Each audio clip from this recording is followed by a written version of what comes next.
वैशाख मास की कृष्ण पक्ष की एकादशी को वरुथनी एकादशी के नाम से जाना जाता है। इस साल यह एकादशी 4 मई 2024 शनिवार के दिन आ रही है।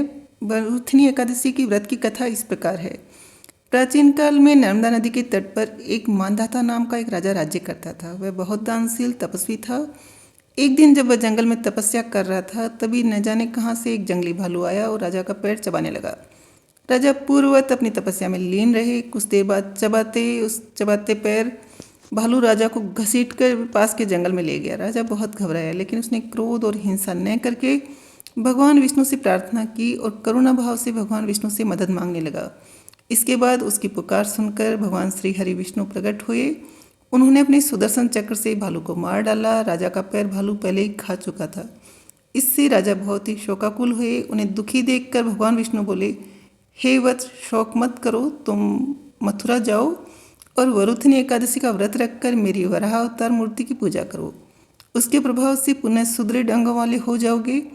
इस भालू ने तुम्हें जो काटा है, यह तुम्हारे पूर्व जन्म के संस्कार हैं। तुम्हारा पूर्व जन्म का कुछ अपराध है। भगवान की आज्ञा मानकर राजा मानधाता ने मथुरा जाकर श्रद्धापूर्वक वरुथनी एकादशी का व्रत किया। इसके प्रभाव से राजा शीघ्र ही बहुत सुंदर अंगों वाले हो गए। इसी एकादशी के प्रभाव से राजा मानधाता को स्वर्ग की प्राप्ति हुई। तभी से इस व्रत को रखने की परंपरा चली आ रही है।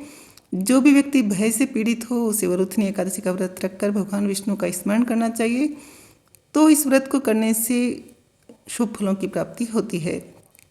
ऐसी मान्यता है कि जो व्यक्ति पूरी भक्ति भाव से वरुथनी एकादशी का व्रत करता है, उसको स्वर्ग लोक की प्राप्ति होती है। इसका फल गंगा स्नान के फल से भी अधिक बताया है।